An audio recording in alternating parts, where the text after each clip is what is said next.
Three, two, one, action. Well, hey there, guys. It's Casey. I'm back for another Midnight Madness video. I don't know why I kind of get motivated to do videos late at night. I guess there's maybe a little bit more relaxation late at night. Anyway, this is kind of a video I've mentioned or alluded to in previous videos, talking about my specific budget in terms of, how much I spend each month, how much I spend on a yearly basis. In addition to that, I thought I'd go ahead and discuss, how much I make annually. And I know it's a little bit personal for a lot of people, but I am a public school teacher, and the amount of money a teacher makes is public information. Sometimes you may have to dig a little bit for it in your area, but it is public information, and I think people kind of do have a right to know, what teachers are making. It's based on tax money after all, so it's everybody has a personal investment in what schools spend and what teachers make, et cetera, et cetera. So thought I'd go ahead and throw some information out there. So this first sheet I'm going to throw up on the screen is pretty much my budget for the past, X amount of years, few years, 3, 4, 5 years, roughly. Prices have gone up a little bit, but I don't think everybody should use, inflation as an excuse, because everything you spend is still within your control. So we got to keep that in mind, everything inside your personal budget. And I do recommend everybody kind of create your own personal budget, whether you do it on Excel or Google Sheet or on paper or whiteboard, it doesn't matter, but try to create a budget. It definitely helps you track your spending, which ultimately will allow you to see how much you can save and invest, which we'll get to in this video as well. But anyway, the categories are typical categories, food, insurance, electrical, water, garbage, all the normal stuff. So the first thing on my budget, you'll notice I have bills in one column, then how much I spend roughly each month, and then how much I spend yearly. And I did track this in a more itemized fashion. I did do an exact budget month over month, year over year for about 4 years to see what I was spending, where my money was going. And so what you're seeing here is kind of my most recent year. As a teacher, I get paid for the school year. So this is my 2023-24 budget. So the first category on here is food, and I put stuff. So this kind of represents, like going to Walmart and buying food, but also sundry items, that kind of thing. So pretty much anything you would buy at a store like Walmart or Target or whatever. So the first one is food and stuff. I spend about $500 a month. And that's pretty generous. That includes, eating out once in a while. It's $6,000 a year. Next category, auto, home insurance. Mine's combined in one bill. I have a USAA as my bank.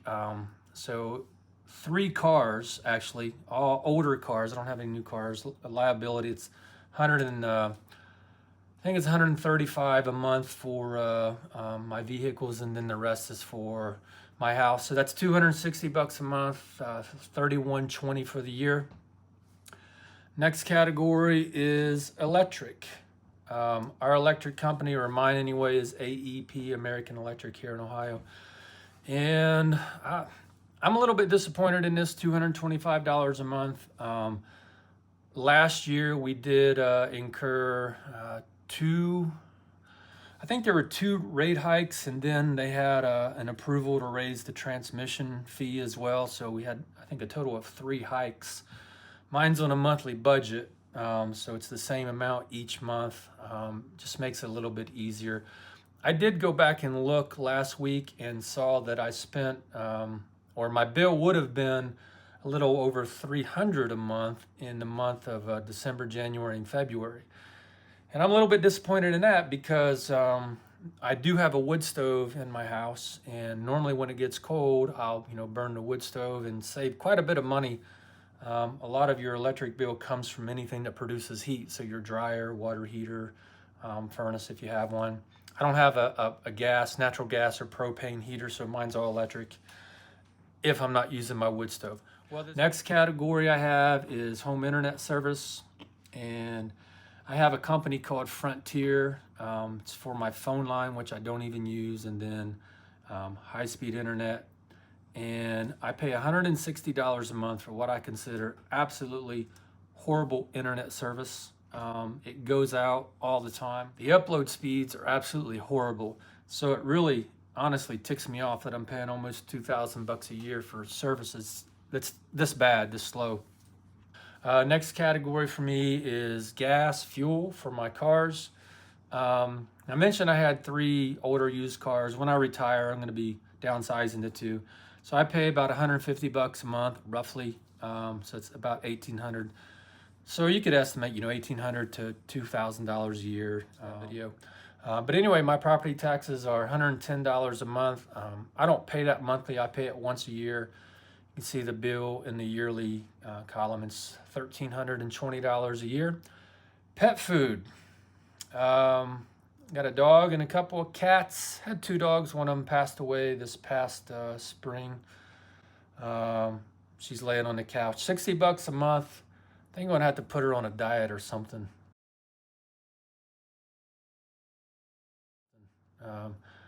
I spend 60. I put 75. I also got a couple of old cats that I also feed. So that ends up to about 900 or so a year. Cell phone bill is actually $46 a month. Have an iPhone that's paid for, so I don't have a payment for the phone. So it's actually just $46 a month, which isn't bad for AT&T cell phone service.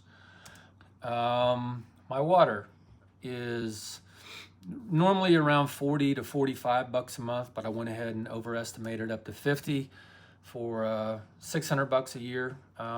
Sanitation, garbage. I pay it every 3 months, and it's about $70 every 3 months. So I went ahead and just added in 25 bucks a month for that. And my one splurge, I don't have satellite TV. I don't have Netflix or anything like that. YouTube TV. I've had those in the past and really found that I didn't watch them. So now I'm just down to YouTube Premium, which I find is really, really cool. Just not have to watch ads. 20 bucks a month, and that's going to be about 240 bucks a year. So you can see my totals. $1,625 a month. And again, that's estimated a little high. It's probably closer to $1,500 or so most months.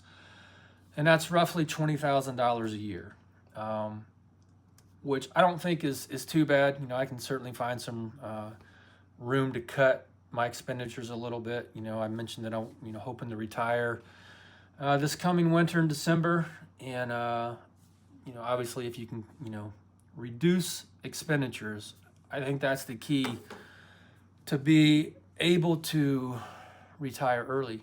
In all honesty, I guess the natural tendency would be make more money, get that figure as high as you can going into retirement. But if you think about it, and for me anyway, the simpler way to do it is try to reduce your expenditures as much as you can. With this budget right here, I really don't feel like I skimped at all. I mean, I did everything I wanted to do. And you'll see, I'm actually going to give you, in the next clip here, I'm actually going to give you my annual salary and break it down a little more for you, so you can kind of balance what I actually bring home each year as a teacher, each month as a teacher. And I want to show you, I guess what's possible. So you can see here, I'll put on my glasses for this so you can see. My annual salary as a teacher in my school district, again, this is in Southern Ohio, just public school district, is $78,000 a year. This is with a master's degree, and I'm more or less at the top of our teachers scale, I believe. So it's $78,000 a year. That's before tax. You can see the way this is broken down, again, monthly and yearly. You'll see some negative numbers in here too, so I'll point out what those are. So my salary after tax, if you look right below the $78,000 per year, is a little over $56,000 a year. Again, that's with I guess 28 years of experience as well. And I get paid twice a month and that's $2,339 a month. Teacher retirement, I guess that's something that is really a big advantage to being a teacher. Depending on, every state's a little bit different. So this is only for the state of Ohio. Public school teachers in Ohio, last few years, I guess a little longer than that probably, we pay or contribute, maybe that's a better way to say it. We contribute 14% of our pre-tax income to our pension plan.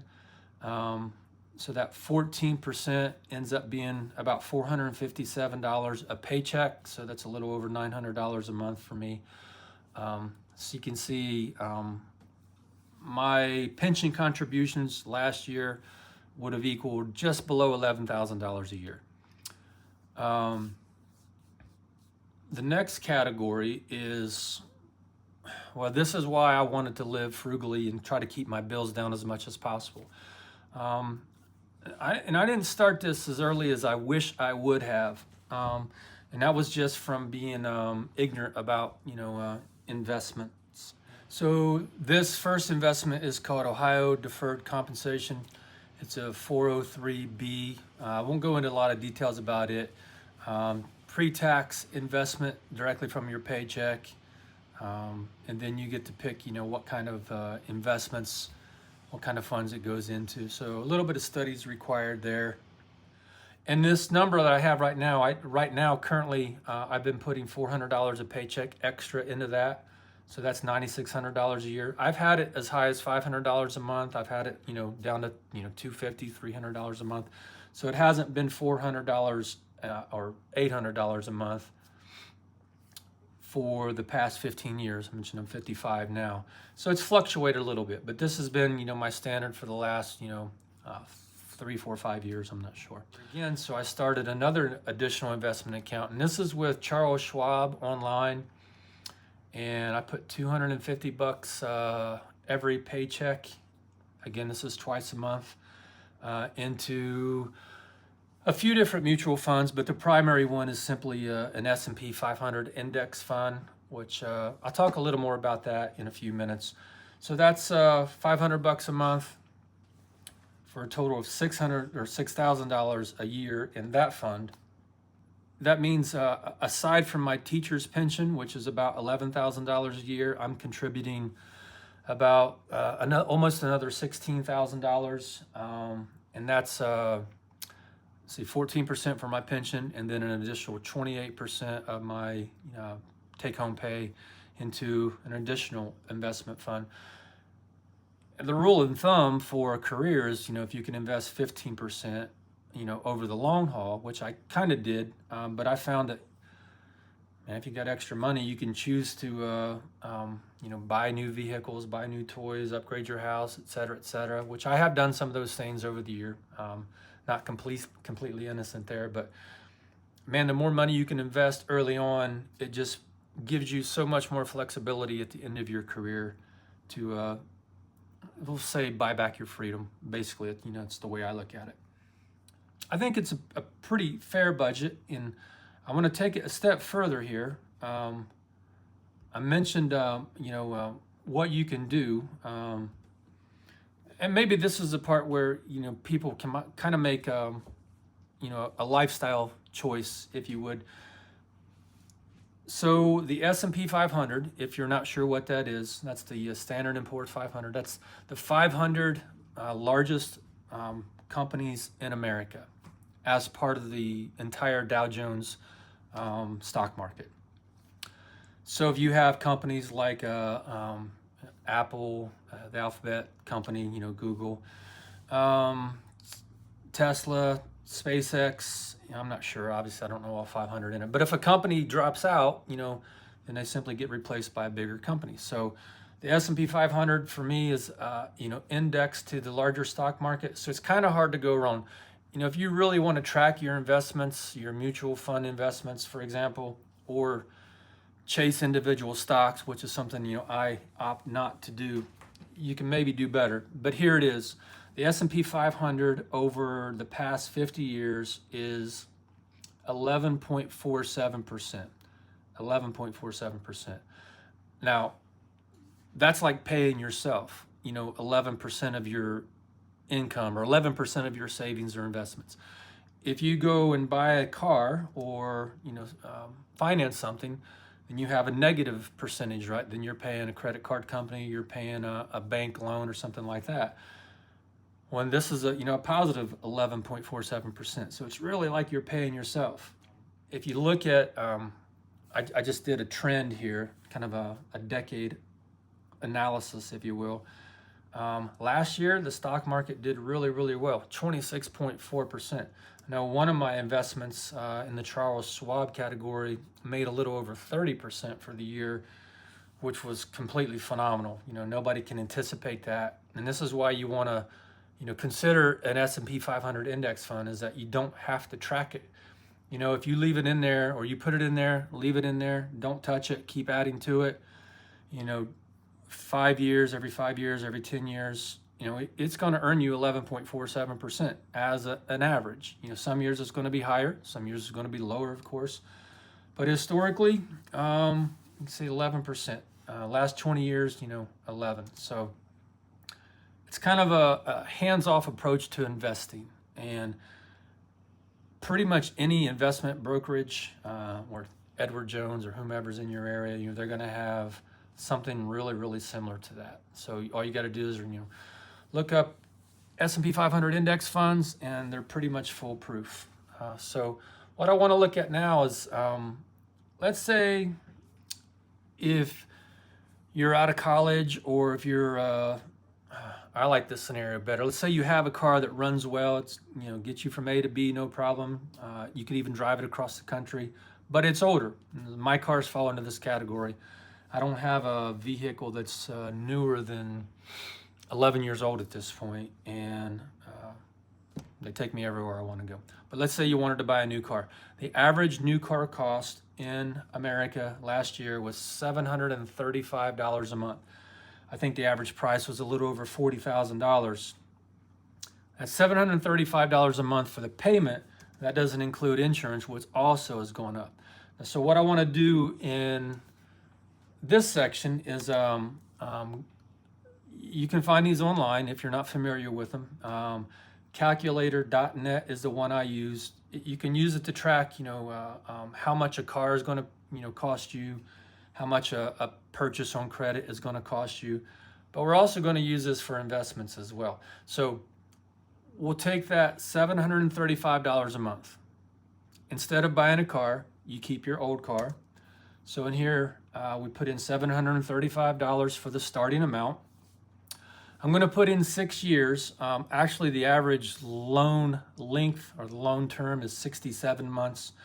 But we'll go $735 a month for the starting amount, $735 each month for 6 years.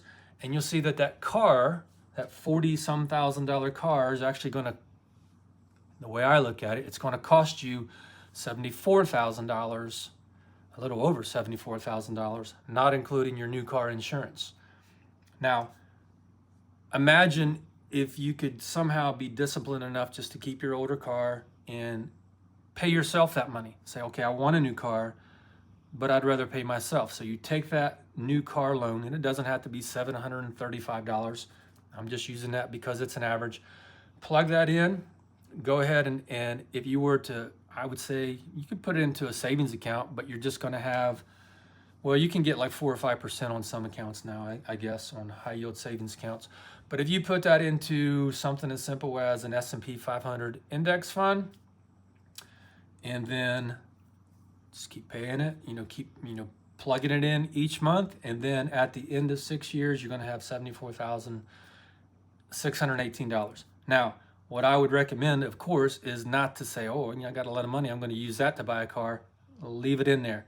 In fact, here's what I did. If you left it in for, let's say, another 10 years and didn't add anything else to it, just let it roll. So that's a total of 16 years. Now you've got $211,000 in your investment account. Now, this is the cost of a new car.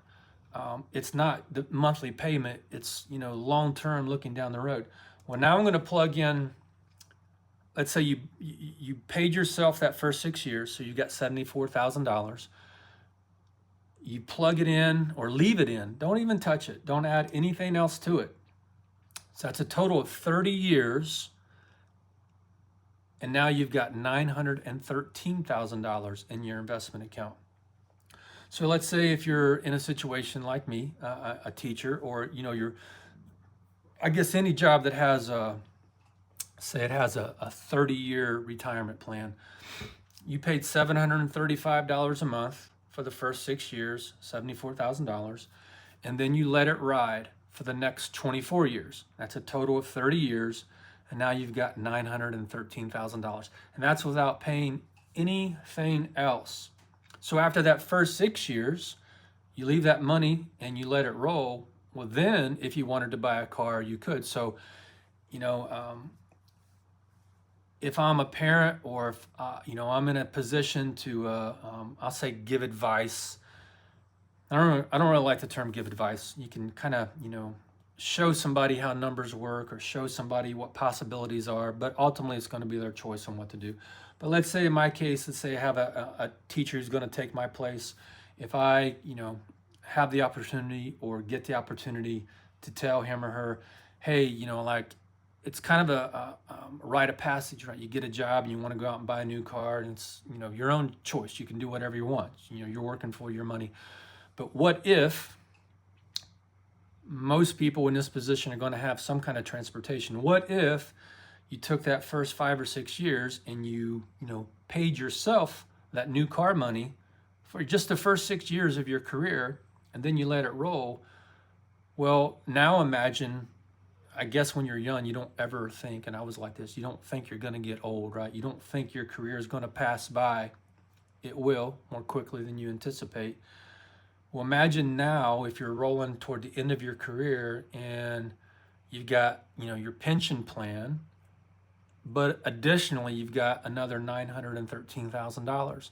So at that point, man, you've got so much flexibility and options right at your fingertips. You can really do whatever you want at that point. This is kind of the path I've taken, although I'll admit, since I didn't start when I first began working as a teacher, my number's not quite as high as $913,000, nowhere close to that actually. But nevertheless, starting at 40 and investing for the last 15 years has given me enough flexibility to retire, at the first available opportunity. Just a couple more scenarios. In this one, let's say if you wanted to buy a car, but you still had enough to, or I say a car, but let's say if you just wanted to begin investing, but you didn't want to, sink $735 a month into it.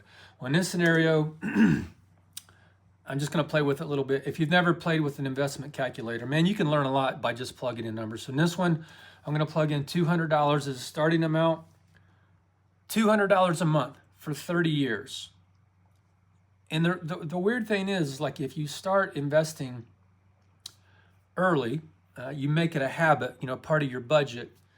And if you can start that $200 a month, and then when you get a raise, you don't even miss that $200 a month, especially if you have it automatically deposited into an investment account.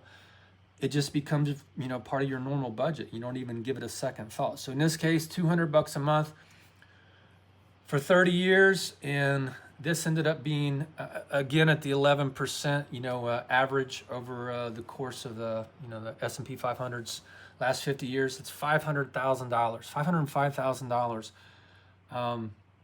So continue to play with these numbers a little bit. And this one I'm putting in, if you just bumped it up to $250 a month, well, now we're up to $632,000. So that little bit extra. So the way I look at it, like, if you can start, when you're younger, and say pick an amount, $100 a month, $150 a month, whatever, and then every 4 or 5 years, just try to bump it up a little bit. Again, you won't miss that money probably at all, because again, you're just kind of used to paying that much. Well, something else for people to consider, especially if you have children or young people of your own, or even in your family, and I think this is kind of interesting to play with as well. So in this scenario, we're going to play with money for a young person. In this case, I'll say $100 a month. And let's say you do this for, let's say if you have a child of your own, a grandkid, whoever this person is, for 21 years, the first 21 years of their life. And then you just let that roll. 21 years, $100 a month. So think about how often we spend $100 a month on trivial things and we don't even know, where that money goes. But let's say if this is a child of your own, $100 a month sounds like a lot, but you could probably find $100 a month that you waste every month. So this ends up being $91,000, $91,900 out of the same 11%. I'm not going to touch that. So now what I'll do is I'll take that $91,000. Let's say your child is now 21 years old and he or she has $91,900 in the bank, and you encourage them, hopefully you can pass on a little bit of knowledge. You teach them, okay, here's $91,000. You can use it to go to college. You can use it to do whatever you want if you wanted to trust them enough. Keep in mind, though, at 21 years old, the brain's not fully developed. We're not ready to make every decision on our own. But let's say you take that, or you can convince, your child, say, hey, don't touch that money. Don't even consider touching it, and don't even pay attention to it. And if they could somehow leave it in there for 34 years, I use that number because take the first 21, add 34, you come up with 55 years old. That's where I'm at right now. If you were able to encourage them to leave that money in there, no additional contributions on their behalf, that's $3.193 million. That's the magic of compound interest. It sounds way too good to be true. If you do a little research and look up, everyday millionaires, you'll see that this is not an impossibility. I will say people do this all the time, but it does happen. It's the magic of compound interest and time. If you can, start somebody off when they're younger, it makes all the difference in the world. My father passed away a couple years ago. I want to be 2 years this December. And along with, I mentioned before in my previous video, both my brothers, my oldest brother had a grandson who was 1 year old. And it was at that point, it was the apple of his eye, the love of his life. Anyway, when my sister and I, got a little bit of the money from, my dad passing, we discussed putting some money into an account for my brother's grandchild. And I think the amount we settled on was $10,000, and he was 1 year old. And you can plug in the numbers for that. $10,000, and if he could hold on to that and never invest another penny the rest of his life, he's going to be a multimillionaire. He'll have over $2 million if he can just not spend it until his mid-50s.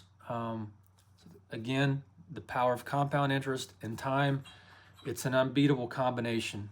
So if you have somebody in your life, in your family, that you love, cherish, care about, and you want to, give them a bump start in life, at the very, very least, while they're younger, have a conversation with them, especially if they're already out of high school or just out of college and just getting started off in life, and don't really know much about budgeting or investing. This is not, top secret information. It's information that's been available for decades. Unfortunately, it hasn't been taught mainstream. Definitely has not been taught in public schools. I know some school districts are starting to throw it out there. Dave Ramsey's Solutions, they've got a high school course that they, offer up for people. So there is, the ability to get it out there. Looking back at my own life, I remember when I was in the Navy, I had a chief who was really, really into following the stock market, investing, that kind of thing. And he eventually wore me and another guy down, and we went to an Edward Jones seminar and learned a bit about investing, and we both got started. In fact, my shipmate who went with me, his name was Harry Silk, and he actually, after we got out of the Navy, he went to the Edwards Jones, we'll call it Academy, and opened up his own office. I think it was in Tacoma, Washington. I started an account as well, but like an idiot, when I separated from the Navy, in my mind, I told myself, well, I'm getting out of the Navy, so I'm going to go ahead and pull this money out. And it was ridiculous. All I had to do was leave that money ride and contribute a little bit monthly or not at all, and it would be a significant amount of money today. Ignorance, just chalk it up to complete and total ignorance. And then didn't really get back in the game until, like I mentioned, about 40 years old. If you're my age or a little bit younger, a little bit older, it's never too late. You can make adjustments to your budget. You can begin investing at any age. It may be necessary for some people, optional for others. Again, please consider it. Can change the path of your life for sure. Can absolutely change your family tree if you have, a family with young children especially. So I hope you got something out of this video. I know it's a little bit personal to throw numbers out there, but the way I look at it now, if I can throw numbers out there, and if just one person gets something from this video and can make a change in their life, then I'll consider it a successful video. I don't have to change everybody, but just throw information out there and let people make choices on their own. So thanks for watching. Again, hope you got something out of it. I will ask, please hit the like button. Please hit subscribe if you're watching this and you haven't subscribed. I would like to grow the channel, so every person that subscribes means the channel gets to grow a little bit more and reach a few more people. A change is about to come. I mentioned I'm now in my 5-month window before retiring, and when I've been looking forward to this for a while, retirement, because I want my time, number one, but I have a vision of what I want to do. Like, I've been wanting to build another cabin similar to what I have now. Again, I covered this in a previous video. Link is in the description for that one. But I want to build an off-grid home. If something were to go horribly wrong, economically with America's system, worldwide economic collapse, whatever, I want to be prepared. And so my project isn't just to build a cabin. I want to build an off-grid cabin. Number one, because I want to. I think it's really important to continue pushing forward, even if you retire, to do something that brings you meaning or purpose. But I also want to kind of build something as an experiment to see if I can go fully off-grid, not hook into the public water system, not hook into the electric grid, to eliminate those completely. Build something that's cheap enough where I don't even pay cash for it, as I'm building, that I don't have to carry, home insurance if I don't want to. So see just how low I can get my monthly bills. So my goal for building that, well, I'll discuss that in my next video. But just to let you know, there's a bit of a change coming, and my channel is going to kind of go into retirement. I'll call it retirement plus, retirement with a vision of, what I want to do in terms of projects and finding purpose and meaning. So again, try to hit like and subscribe, and I will talk to you guys later. So thanks again.